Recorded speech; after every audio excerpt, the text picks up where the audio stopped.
Guys, നിങ്ങൾ മാപ്പ് ഉണ്ടോ? ഇതാണ് ഹെയർ പിൻ വളം എന്ന് ഉദ്ദേശിക്കുന്നത്. Correct hairpin shape.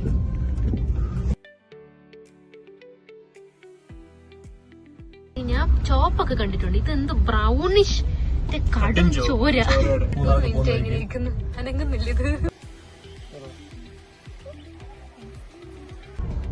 നിങ്ങക്ക് മറ്റേ 3 കുരങ്ങന്മാരിരിക്കുന്ന സീൻ ഓർമ്മ വരുന്നുണ്ട് ഇത് കാണുമ്പോ. എനിക്ക് അതും ഇഷ്ടമല്ല ഇതും ഇഷ്ടമല്ല. എനിക്കല്ലെങ്കിലും ആരോഗ്യമുള്ള പല സാധനങ്ങളും ഇഷ്ടമല്ല.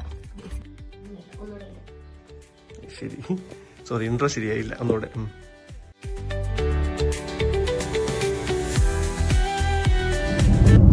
Hello, welcome. അപ്പം ഞങ്ങളുടെ ആനിവേഴ്സറി സെലിബ്രേറ്റ് ചെയ്യാൻ വേണ്ടിയിട്ട് അവിടെ പോയിക്കൊണ്ടിരിക്കുകയാണ്. മൂന്നാറിന് പോയിക്കൊണ്ടിരിക്കുക. നാളെയാണ് ആനിവേഴ്സറി.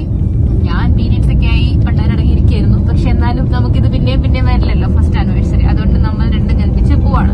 അപ്പം ഇപ്പൊ നമ്മള് ഇവിടുന്ന് കറുകച്ചാൽ അവിടുന്ന് അങ്ങനെയാണ് പോകുന്നത്. നമ്മള് തിരുവല്ലയിൽ സ്റ്റാർട്ട് ചെയ്തത്.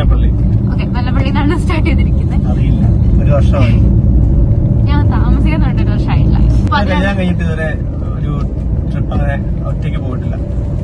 എപ്പോഴത്തേയും പോയിട്ടില്ല. ഞങ്ങള് കല്യാണത്തിന് മുമ്പ് ട്രെക്കിങ് കാര്യങ്ങളൊക്കെ പോയിരുന്നു. അല്ല, നമ്മള് ട്രെക്കിംഗ് ഒക്കെ മുമ്പ് പോയായിരുന്നു. കല്യാണത്തിന് മുമ്പ് ഞങ്ങൾ പരിചയപ്പെട്ട സമയത്ത് ഞങ്ങൾ ഇഷ്ടംപോലെ ട്രെക്കിങ്ങിന് പോയിരുന്നു. ബാംഗ്ലൂരായിരുന്നു. അപ്പം അത് കഴിഞ്ഞിട്ട് ഞങ്ങൾ അങ്ങനെ എവിടെയും പോയിട്ടില്ല ട്രിപ്പ്. അപ്പം നമ്മൾ വിചാരിച്ചു നമ്മുടെ ഹണിമൂൺ തന്നെ ആനിവേഴ്സറി കൈക്കൊട്ടുന്നു. അങ്ങനെ ഒരു കുഞ്ഞു ട്രിപ്പ്. അത് കഴിഞ്ഞിട്ട് നമ്മൾ സെലിബ്രേറ്റ് ചെയ്യുന്നത്, അതായത് നമ്മുടെ ഡേ സെലിബ്രേറ്റ് ചെയ്യുന്നത് നമ്മുടെ ഫാമിലിയുടെ കൂടെ തന്നെയാണ്. അപ്പോഴേക്കും നമുക്ക് തിരിച്ചു വരണം, നാളെ വൈകുന്നേരം ആകുമ്പോഴേക്കും. അതാണ് പ്ലാൻ. അപ്പം പാല റോഡില് ഞങ്ങളിരുന്ന് ചോറ് കഴിക്കുകയാണ്. അതല്ലേ ഞങ്ങളുടെ വീട്ടിൽ കൊണ്ടുവന്നാണ്. ചിലവിരിക്കലിന്റെ ഭാഗമായും ഒരു വെറൈറ്റിയുടെ ഭാഗമായും എല്ലാവർക്കും ചെയ്യാവുന്നതാണ്, എല്ലാവർക്കും പ്രാക്ടീസ് ചെയ്യാവുന്നതാണ്. അതെ, ശരിയാണ്. ഫുഡിൻ്റെ പൈസ ലാഭിക്കാൻ വേണ്ടി തന്നെയാണ് ലഞ്ച് എടുത്തുകൊണ്ട് പോയത്. പക്ഷേ ഏതെങ്കിലും ഹോട്ടലിൽ പോയിരുന്ന് സാധാരണ കഴിക്കുമ്പോൾ ഉള്ള പോലത്തെ ഒരു ഫീലല്ലായിരുന്നു. ആ കാറിയിരുന്ന് ഒരു ഇടവഴിയിലിരുന്നിട്ട് പരസ്പരം അങ്ങോട്ടും ഇങ്ങോട്ടും സംസാരിച്ചുകൊണ്ട് ഫുഡ് കഴിച്ചപ്പോൾ ഉണ്ടായത്. അതാ ട്രിപ്പിലെ ഏറ്റവും നല്ല എക്സ്പീരിയൻസ് ആയിരുന്നു തന്നെ എനിക്ക് പറഞ്ഞേ പറ്റുള്ളൂ. പോകുന്ന വഴിക്ക് മൂന്നാർ എത്താറായി കഴിഞ്ഞപ്പോൾ വെള്ളത്തൂവലിൻ്റെ ഏതോ ഒരു പോർഷനിലാണ്, കറക്റ്റ് എനിക്കറിയില്ല, ഇങ്ങനത്തെ ഒരു സ്പോട്ട് കണ്ടു. ഈ ഒരു സൺസെറ്റും ആ ഒരു ടൈമും ആ ഒരു വ്യൂ തന്നെ ഭയങ്കര മജസ്റ്റിക് ആയിരുന്നു. എനിക്കറിയില്ല അതെങ്ങനെയാണ് പറയുക. ബട്ട് അവിടെ വേറെ ആരും നിർത്തുന്നുണ്ടായിരുന്നില്ല. ബ്രിഡ്ജായിരുന്നത് കൊണ്ടായിരിക്കും മേ ബി. പക്ഷേ ഞങ്ങൾ നിർത്തിക്കഴിഞ്ഞപ്പോൾ കുറച്ച് പേര് നിർത്താനൊക്കെ തുടങ്ങി കേട്ടോ. അവിടെ വെള്ളത്തൂവലിൻ്റെ ബോർഡ് വെച്ചിട്ടുണ്ടായിരുന്നു. പക്ഷേ ഇത് കറക്റ്റ് വെള്ളത്തൂവലാണോ എന്ന് എനിക്കറിയില്ല. പോകുന്ന വഴിക്ക് അധികം പ്ലാനിങ് ഒന്നും ഉണ്ടായിരുന്നില്ല. വേറെ ഒന്നും കൊണ്ടല്ല, ഞങ്ങളിങ്ങനെ ഒരുക്കങ്ങളും വലിയ പ്രിപ്പറേഷനും ഇല്ലാതെ പെട്ടെന്നുണ്ടാക്കിയ ട്രിപ്പായതുകൊണ്ട് സമയത്ത് ചെല്ലുമോ എന്നൊരു പേടിയുണ്ടായിരുന്നു. ഞങ്ങൾ ബുക്ക് ചെയ്തിരിക്കുന്ന ഹോം സ്റ്റേ ആനച്ചല്ലായിരുന്നു. അവിടെ നമുക്ക് ചെല്ലണമായിരുന്നു. ആ കാണുന്നതാണ് കല്ലാർകുട്ടി ഡാം. നമ്മൾ ഇറങ്ങിയില്ല, കാരണം നമുക്ക് സമയമില്ല. നമുക്ക് സമയത്തിന് മുമ്പ് ആനച്ചല് ചെല്ലേണ്ടതാണ്. ഇതുപോലെ പതുക്കെ സ്ലോ ഡൗൺ ചെയ്ത് ആനച്ചലെത്തി. എവിടെയെങ്കിലും പോകാനായിട്ടേ അവസാന നിമിഷം പ്ലാൻ ഉണ്ടാക്കുമ്പം പോകാൻ വെച്ച സ്ഥലത്ത് നിന്ന് ചിലപ്പോൾ 2.5 മണിക്കൂർ ദൂരമുള്ള സ്റ്റേ ആയിരിക്കും കിട്ടുക. സാരമില്ല, കാരണം ഞങ്ങൾ കുറച്ച് അഫോർഡബിൾ ആയിട്ടുള്ള സ്ഥലമാണ് നോക്കിയത്. ഇത് നല്ല അഫോർഡബിൾ ആയിരുന്നു. പിന്നെ പ്രൊമോഷണൽ വീഡിയോ ഒന്നും അല്ല കേട്ടോ, അടിപൊളി സ്ഥലമായിരുന്നു. ഞങ്ങൾ പ്രതീക്ഷിച്ചതിനേക്കാളൊക്കെ എന്ത് രസവും കംഫർട്ടും സുഖവും ആക്കിയെന്ന് പറയും.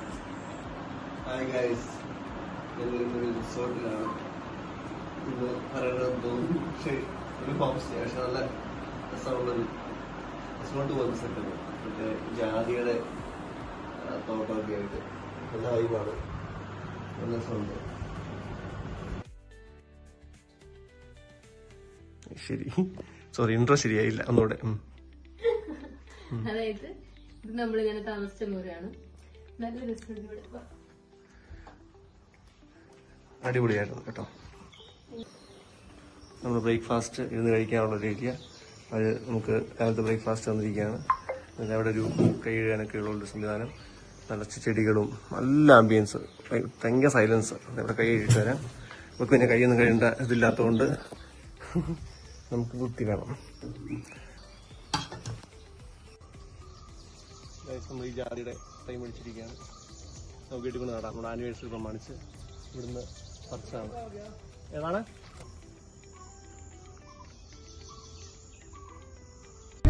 ഗൈസ്, നിങ്ങൾ മാപ്പ് ഉണ്ടോ? ഇതാണ് ഹെയർ പിൻ വളം എന്ന് ഉദ്ദേശിക്കുന്നത്. Correct hairpin shape. പാവുണ്ട് കേട്ടോ. ഇതിങ്ങനെ ഞങ്ങള് വണ്ടി മേടിച്ചിട്ട് ഇവൻ പഠിച്ചു വരുന്നുള്ളൂ. പണ്ടോട്ടുണ്ട് ആള് സെറ്റ് ചെയ്ത് വരുന്നുള്ളു. അപ്പം അവിടെയൊക്കെ ഓടിച്ച് നല്ല അടിപൊളി സെറ്റ് ചെയ്യുന്ന ഇതിലാണ് ഇങ്ങ് വന്നത്. ഇവിടെ വന്നിട്ട് എന്റെ ദൈവമേ, ഏറ്റവും വളവും പാവുണ്ട് കേട്ടോ. എനിക്ക് പറ്റുമെന്ന് തോന്നി. ഇവിടെ കാണിച്ചു കൊടുക്കും. ഞാൻ വ്യൂ കണ്ടുകൊണ്ടിരിക്കുക, ആളവിടെ മാപ്പ് നോക്കി പേടിച്ചിരിക്കും. ഹെയർപിൻ വളവെന്ന് വെച്ചാൽ ഹെയർപിൻ വളവ്. മൂന്നാർ പോയിട്ട് ഏറ്റവും വലിയ ഗുണം എന്താണ്ടായെന്ന് ചോദിച്ചാൽ ഞാൻ പറയും എൻ്റെ ഭർത്താവ് ഡ്രൈവിങ്ങിലൊരു എക്സ്പേർട്ടായി മാറിയിരിക്കുന്നു. മഴ, ഹെയർപിൻ വളവ്, ഹൈ റേഞ്ച് റോഡ്, ഈ കണ്ട ട്രാഫിക് ഫുള്ള്, പിന്നെ പോരാത്തിന് വഴി നിറച്ച് റോഡ് പണി. ആഹാ, എന്ത് രസമായിരുന്നെന്നറിയാമോ. മൂന്നാർ തന്നെയാണ് ഡ്രൈവിംഗ് പഠിക്കാൻ ഏറ്റവും ഉത്തമമായ സ്ഥലം. ഞാൻ പറഞ്ഞോളെ, ഞങ്ങളുടെ ശരിക്കും ഒരു റോഡ് ട്രിപ്പായിരുന്നു കേട്ടോ. കാരണം ഞങ്ങൾ റോഡിൽ തന്നെ ആയിരുന്നു, എവിടെയും പോകാൻ പറ്റുന്നില്ല, നിർത്താൻ പറ്റുന്നില്ല, എപ്പോഴും മഴയാണല്ലോ. അതുകൊണ്ടൊരു പർട്ടിക്കുലർ സ്പോട്ട് പോയിട്ട് ഇതാ ഈ സ്ഥലം കണ്ടു ആ സ്ഥലം കണ്ടു ഞങ്ങൾക്ക് പറയാൻ പറ്റില്ല. പക്ഷേ മൂന്നാർ ഫുള്ള് കണ്ടു, നല്ലപോലെ ട്രാഫിക് എൻജോയ് ചെയ്തു എന്ന് പറയാൻ പറ്റും. പക്ഷേ ആ വെതർ എന്ത് romantic and cosy and I don't know, just ചെവിയെ കാടനില്ലാണ്ടായി. എനിക്ക് എന്തൊരു മഞ്ഞാന്ന് നോക്കിയേ അല്ലേ. നമുക്ക് തണുത്തിട്ട് കൊടൈക്കനാലോ അല്ലെങ്കിൽ ഊട്ടിയൊക്കെ പോയൊരു അവസ്ഥ കേട്ടോ. അത്രയും കോടമഞ്ഞ്, മഴയും മഞ്ഞും. സത്യം പറഞ്ഞിട്ടുണ്ടെങ്കിൽ വ്യൂ ഒന്നും അധികം ഞങ്ങൾ കണ്ടില്ലെങ്കിലും ഇത് അടിപൊളി അല്ലേ, കാണാൻ നല്ല രസമുണ്ട്. ഡേഞ്ചറസ് അഡ്വഞ്ചറസ് ട്രിപ്പാണ്. പക്ഷെ സത്യം പറയാലോ, എനിക്ക് ഭയങ്കര ഇഷ്ടപ്പെടുന്നുണ്ട്. സത്യം ഞാൻ പറയാം, എനിക്ക് ഫോഗും എല്ലാം കൂടി ഇവന് നല്ല ബുദ്ധിമുട്ടാവുന്നുണ്ട്. അതുകൊണ്ട് എനിക്ക് ആസ്വദിക്കാൻ ചെറിയ ബുദ്ധിമുട്ടുണ്ട്. എന്നാലും ഭയങ്കര അടിപൊളി വ്യൂ ആണ്, അടിപൊളി വ്യൂ ആണ്.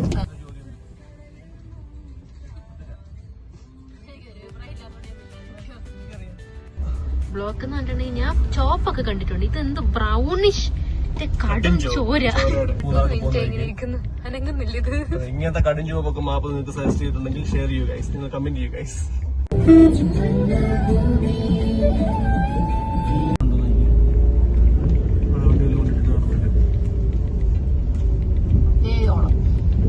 ചോളം, ചൂട് ചോളം വണ്ടിയിൽ മേടിച്ചോണ്ട് നല്ല ടേസ്റ്റ് ഉണ്ട്. എനിക്കിഷ്ടമല്ല ചോള. ഇഷ്ടമുള്ളവര് ഇവന് വേണ്ടി കമന്റ് ചെയ്യുക, ചോള ഇഷ്ടമില്ലാത്തവര് എനിക്ക് വേണ്ടി കമന്റ്. എനിക്ക് അടുത്ത കാലത്ത് ഇഷ്ടപ്പെട്ടു തുടങ്ങി കേട്ടോ ഈ മറ്റേ പിസ്സ നമ്മളെ മാർഗരറ്റ കോൺ അത് കഴിച്ചു തുടങ്ങിയപ്പോഴാണ്. എനിക്കറിയില്ല, എനിക്കിഷ്ടമല്ല. ഞാൻ ഇങ്ങനെ പോയിട്ട് എനിക്കിത് ഇവനത് പച്ചക്കാ കഴിക്കുന്നത്.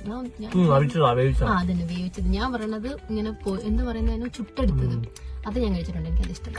എനിക്ക് അതും ഇഷ്ടമല്ല ഇതും ഇഷ്ടമല്ല. എനിക്കല്ലെങ്കിൽ ആരോഗ്യമുള്ള പല സാധനങ്ങളും ഇഷ്ടമല്ല ബേസിക്കലി. നല്ലത് കഴിച്ചോട്ടെ. ഇന്നാണെങ്കിലും എനിക്ക് ഇഷ്ടപ്പെടുന്ന ദിവസം.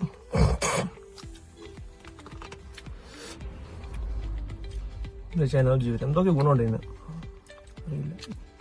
നല്ല മുളക്, ഇതിനോട് കിട്ടുന്ന മുളകും ഉള്ള കേട്ടോ. ഒരു തക്കാളി റൈസില്ലേ അതിന്റെ ടേസ്റ്റ്. ന്യൂഡിൽസിന്റെ ന്യൂഡിൽസിന്റെ മുളകാണ്, ആ മുളക് പൊടിയാന്ന് എനിക്ക് തോന്നുന്നത്. കണ്ടിട്ടോ തന്നെ. പക്ഷെ അതിന് നല്ല ടേസ്റ്റ് ഉണ്ട്. പക്ഷെ അത് മുക്കി കഴിക്കുമ്പോൾ ഭയങ്കര ടേസ്റ്റ് ഉണ്ട്. കുണ്ടളയാണോ എന്നെനിക്കറിയില്ല. ഏതായാലും ആ ഡാമിൽ ഞങ്ങൾ ജസ്റ്റ് ഒന്ന് ഇറങ്ങിയായിരുന്നു ഈ ചോളമൊക്കെ കഴിച്ച് കഴിഞ്ഞിട്ട്. ഇപ്പം ഞങ്ങൾ പക്ഷേ പോയിക്കൊണ്ടിരിക്കുന്നത് ടോപ്പ് സ്റ്റേഷനിലേക്കാണ്. അങ്ങോട്ട് പോകുമ്പോൾ നിങ്ങൾ കേൾക്കുമ്പോൾ വിചാരിക്കും ഈ വ്യൂ പോയിൻ്റ് കാണാൻ പോകുക, ഭംഗി ആസ്വദിക്കാൻ പോകുന്നത്. പക്ഷേ അല്ല, പോകുന്ന വഴിക്ക് ഇതാ ഇത്രയും നയന മനോഹരമായ കാഴ്ചകളാണുള്ളത്. ഇതൊക്കെ വെച്ച് കമ്പയർ ചെയ്യുമ്പോൾ വ്യൂ പോയിൻറ്റ്സ് ഒന്നും ശരിക്കും ഒന്നും അല്ല. പക്ഷേ വാഷ്റൂംസ് ഇല്ല, പോകുന്ന വഴിക്ക് വേറെ എവിടെയും വാഷ്റൂംസ് ഇല്ല. അതിന് ടോപ്പ് സ്റ്റേഷനിൽ തന്നെ പോകണമായിരുന്നു. അങ്ങനെ പോയതാണ്. So it will be useful if you guys are also going. പക്ഷേ അവിടുത്തെ വേറൊരു കാര്യം എനിക്ക് പറയാതിരിക്കാൻ പറ്റില്ല, അടിപൊളിയായിട്ട് മെയിൻറ്റെയിൻ ചെയ്തിട്ടുണ്ട്. ഞാനൊരു ഭയങ്കര ക്ലീൻ ഫ്രീക്കാണ്, ഞാൻ തന്നെ പറയുവാണ്, നന്നായിട്ട് മെയിൻറ്റെയിൻ ചെയ്തിട്ടുണ്ട്. ആൻഡ് പേ ആൻഡ് യൂസ് ആണ്. പിന്നെ എൻ്റെ പുറകിലായി ലോക്കൽ റെസ്റ്റോറൻറ്റിൽ നിന്ന് ഞങ്ങൾ ഫുഡ് കഴിച്ചു. ആൻഡ് ഇവിടുത്തെ പുറകിലത്തെ വ്യൂ ആയിരുന്നു എനിക്ക് തോന്നുന്നു ടോപ്പ് സ്റ്റേഷൻ്റെ ഒരു ബെസ്റ്റ് വ്യൂ. മീൻചാറിൻ്റെ കൂടെ മീൻ കഷ്ണം കിട്ടും, സാമ്പാർ, തോരന്, അച്ചാറ്, പിന്നെ വേറെ കറി. കുഴപ്പമില്ല, നല്ല ടേസ്റ്റൊക്കെ കിട്ടും. ഇപ്പോൾ മാട്ടുപ്പെട്ടി ഡാമിൻ്റെ ഫ്രണ്ടിലെന്ന് വെച്ചാൽ മാട്ടുപ്പെട്ടി ഡാമിൻ്റെ മുകളിൽ കൂടെ റോഡിൽ കൂടെ പോയിക്കൊണ്ടിരിക്കുക. നമ്മളിവിടെ ഇറങ്ങുന്നില്ല, പക്ഷെ ഇവിടെ നിറച്ച് ടൂറിസ്റ്റുകളാണ്. ഭയങ്കര ബ്ലോക്ക് എന്ന് പറഞ്ഞാൽ ഭയങ്കര ബ്ലോക്ക്, ഒരു രക്ഷയില്ല. നമ്മളേതോ സീസൺ ടൈമിൽ വന്ന പോലെ ഉണ്ട്, അതുപോലെ ആൾക്കാർ. ഇവിടെ കുരങ്ങനുണ്ട് കേട്ടോ. ഞാൻ ക്ലാസ്സൊക്കെ താട്ടി നല്ലൊരു വ്യൂ എടുക്കാമെന്ന് വിചാരിച്ചപ്പോഴേക്കും കുരങ്ങൻ സാറിനെ കണ്ട സ്ഥിതിക്ക് ഞാൻ വെറുതെ എന്തിനോ എന്താ അതിന് പോകുന്നില്ല. ആ പണിക്ക് എത്തിക്കഴിഞ്ഞാൽ ചിലപ്പോൾ പുള്ളിയെ വിളിച്ചുകൊണ്ട് വീട്ടിൽ പോകേണ്ടി വരും. കാരണം നമ്മളെന്തിനാണ് വെറുതെ ഇല്ലാത്ത പണിക്ക് നിൽക്കുന്നത്. ശരി, പുറത്തൊന്നും നമുക്ക് കാണാം. നമ്മളിപ്പം മൂന്നാറിന്ന് വട്ടവടക്ക് പോയിക്കൊണ്ടിരിക്കുകയാണ്. ഈ പോകുന്ന വഴിയുണ്ടല്ലോ ഭയങ്കര രസമാണ്. അതായത് രണ്ട് സൈഡിലും എനിക്കത് കാട്ടിക്കൂടെ പോലെ തോന്നും. ഭയങ്കര രസം. ഭയങ്കര രസം. ലൈക്ക് ഫുൾ ഓൺ ദ വേയിൽ ഒരു 90% ഭയങ്കര വ്യൂ മാത്രം എന്ന് പറഞ്ഞ ഒരവസ്ഥയാണ്. നല്ല രസം. വലിയ മഴയില്ല, ചൂടുമില്ല. കാടാന്ന് തോന്നുന്നു. നല്ല രസമുള്ളൊരു പാത. ഈ ധൃതി പിടിച്ച് ഓടുന്നത് എന്തുകൊണ്ടാണെന്നറിയോ? വട്ടവട ലാസ്റ്റ് മിനിറ്റ് പ്ലാൻ ആയിരുന്നു. 6 മണിക്ക് ശേഷം ഫോറസ്റ്റ് റോഡ് യൂസ് ചെയ്യാനും പറ്റില്ല.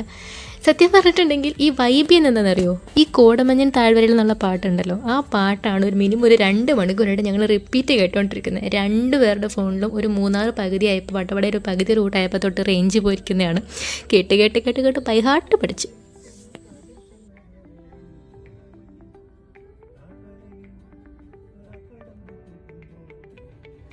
അവിടെ ഫോറസ്റ്റ് ഓഫീസേഴ്സ് നമ്മൾ കൃത്യം 6 മണിക്ക് മുമ്പ് വരണം, അവിടെ അങ്ങനെ കുറച്ച് ഇൻസ്ട്രക്ഷൻസ് ഒക്കെ തരുന്നുണ്ടായിരുന്നു. ആൻഡ് നമ്മുടെ പേരും ഒക്കെ എഴുതിയെടുക്കുന്നുണ്ടായിരുന്നു. And when I say this you should believe me, Munnar to Vattavada this route is heaven.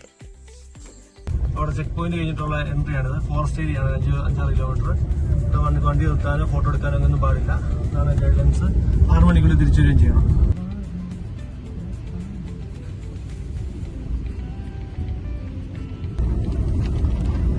Vattavada വരൂ, വട്ടവട. അരേ വാ, നല്ല ഗ്രാസ് ലാൻഡ് ഗൈസ്. ഇവിടെ നിർത്തി നമുക്ക് ഫോട്ടോ എടുക്കാനൊന്നും പറ്റില്ല. ചെക്കിങ് വെച്ച് വീഴും, ചിലപ്പോൾ ഫോറസ്റ്റിൽ പിടിച്ചോണ്ട് പോകും. ഭയങ്കര രസമുണ്ട്. സ്വപ്നത്തിലേക്കാണ് അതിൻ്റെ സ്വിറ്റ്സർലാൻഡ് മൂഡ്. നിർത്തണമെന്ന് തോന്നും, പക്ഷെ നിർത്തരുതെന്ന് ഫോറസ്റ്റുകാർ പറഞ്ഞപ്പോൾ ഞാൻ ഇത്രയും പ്രതീക്ഷിച്ചില്ല. അത്രയ്ക്കും ടെംപ്റ്റിംഗ് ആയിരുന്നു. നമുക്ക് നിർത്താൻ തോന്നിപ്പോവും. കാരണം ആദ്യത്തെ കുറേ നേരത്തേക്ക് 2 സൈഡിലും ഒരു ഇരുണ്ട ഡെൻസ് ഫോറസ്റ്റ് കാര്യങ്ങളൊക്കെ, അത് കഴിഞ്ഞപ്പോൾ ഇത്രയും രസമുള്ള ഗ്രാസ് ലാൻഡ്സ്, ഒരു ഡ്രീം പോലെ ഉണ്ടായിരുന്നു ആ ട്രിപ്പ്. ആൻഡ് ഫൈനലി നമ്മൾ വട്ടവട എത്തിയിട്ടുണ്ടായിരുന്നു. ഈ താഴെ കാണുന്ന ഈ ഇതൊക്കെ സ്ട്രോബെറി തോട്ടങ്ങളൊക്കെയാണ്. ഞാൻ ഈ ലോങ് സൂം ചെയ്ത് കാണിച്ചു തരാം. ഇതൊക്കെ സ്ട്രോബെറി ആണെന്ന് തോന്നുന്നു. വട്ടവടയിൽ കാണാൻ ഒബ്വിയസ്ലി ഒത്തിരിയുണ്ട്, പക്ഷെ ഞങ്ങൾ ഏറ്റവും കൂടുതൽ ടൈം സ്പെൻഡ് ചെയ്തത് സ്ട്രോബെറി ഫീൽഡ്സിലാണ്. അതിലേക്കൂടെ നടന്ന് ഇങ്ങനെ ലൈവായിട്ട് പറിച്ച് കഴിച്ച്, അതെനിക്കൊരു ഭയങ്കര ഡിഫറെൻറ്റ് എക്സ്പീരിയൻസ് ആയിരുന്നു. But then this happened. എനിക്ക് അറിഞ്ഞുകൂടാ അവനത് എങ്ങനെയാണ് ചെയ്തത്, എങ്ങനെയാണ്, എനിക്ക് ഒരു ക്ലൂ പോലും ഇല്ലാതെ എന്നെ ഇത്രയും അടിപൊളിയായിട്ട് സർപ്രൈസ് ചെയ്തത്. ആൻഡ് ലൈക്ക് എനിക്ക് ആ ഗിഫ്റ്റ് കിട്ടിയപ്പോൾ ഞാൻ ഭയങ്കരമായിട്ട് ലൈക്ക് ഹാപ്പി. നമ്മൾ ട്രിപ്പ് കഴിഞ്ഞു, വട്ടവട പോയിട്ട് എല്ലാം കണ്ടിട്ട് തിരിച്ചു പോയിക്കൊണ്ടിരിക്കുക കേട്ടോ. അപ്പം ഇവിടെ ആൾ NFS കളിക്കുന്ന ഒരു തരം ത്രില്ലാണ് എന്നാണ് എനിക്ക് തോന്നുന്നത്. ഏതായാലും നമ്മള് തിരിച്ചു പോയിക്കൊണ്ടിരിക്കുകയാണ്. നമ്മുടെ അടിപൊളി ട്രിപ്പായിരുന്നു. പ്ലാൻ ചെയ്യാത്ത കുറേ കാര്യങ്ങൾ കുത്തിക്കയറ്റി എന്ത് പറ്റും? പ്ലാൻ ചെയ്തെല്ലാം തകർന്നടിയും. അത് തന്നെ സംഭവിച്ച്. വൈകുന്നേരം 7 മണിക്ക് പ്ലാൻ ചെയ്ത പോലെ സെലിബ്രേറ്റ് ചെയ്യാൻ പറ്റില്ല എന്ന് എനിക്ക് 2 പേർക്കും മനസ്സിലായി. പിന്നെ എന്തിനാ വൈബിങ് കുറയ്ക്കുന്നതെന്നോർത്ത് വൈബ് ചെയ്യുന്നതേ ഉള്ളൂ. ഏതാണ്ട് 5 മണിക്കൂർ ഞങ്ങൾ ലേറ്റായി ട്രാഫിക്കൊക്കെ കഴിഞ്ഞ് വീട്ടിൽ ചെന്നപ്പോൾ. ഈ ട്രിപ്പിലുണ്ടല്ലോ ഓർത്തിരിക്കാൻ കുറേ ഉണ്ടെങ്കിലും ഞാൻ ഏറ്റവും കൂടുതൽ ഓർത്തിരിക്കാൻ മേ ബി ഞങ്ങളുടെ ഇടയിലുണ്ടായ മൊമെന്റ്സ് ആയിരിക്കും കേട്ടോ. ഞങ്ങൾ തിരിച്ച് വീട്ടിലേക്ക് വരുന്നില്ല. മഴയെന്നൊക്കെ പറഞ്ഞു കഴിഞ്ഞാൽ അതുമാതിരി മഴയാണ്. നമ്മളിപ്പം എന്റെ വീട്ടിലേക്കാണ് പോയിക്കൊണ്ടിരിക്കുന്നത്. ഇപ്പൊ എത്തും, ഒരു 15-20 മിനിറ്റിനുള്ളിൽ എത്തും. ഭയങ്കര മഴയായിരുന്നു. ഫോണില് റേഞ്ചും ഇല്ല, ഒരു കുന്തവും ഇല്ലാതെ ഭയങ്കര രസമായിരുന്നു. ഭയങ്കര ട്രിപ്പായിരുന്നു. തിരിച്ചു വന്ന ട്രിപ്പല്ലേ, ഭയങ്കര ലോങ് ആയിട്ട് ഫീൽ ചെയ്യുകയും ചെയ്തു. കാരണം ഭയങ്കര ബ്ലോക്കും മഴയും കാരണം നമ്മള് നല്ല സ്ട്രെസ്ഡ് ആയിരുന്നു. പക്ഷെ എന്തായാലും എത്തി. So that was all about our little anniversary getaway vlog. അപ്പോൾ ഞാൻ അവിടെ ഭയങ്കര ഹാപ്പി ആയിട്ട് ഇവിടെ എൻഡ് ചെയ്യാണ് കേട്ടോ. നിങ്ങൾക്ക് എന്തെങ്കിലും ഉണ്ടെങ്കിൽ താഴെ കമൻറ്റ് ചെയ്യൂ. Thank you.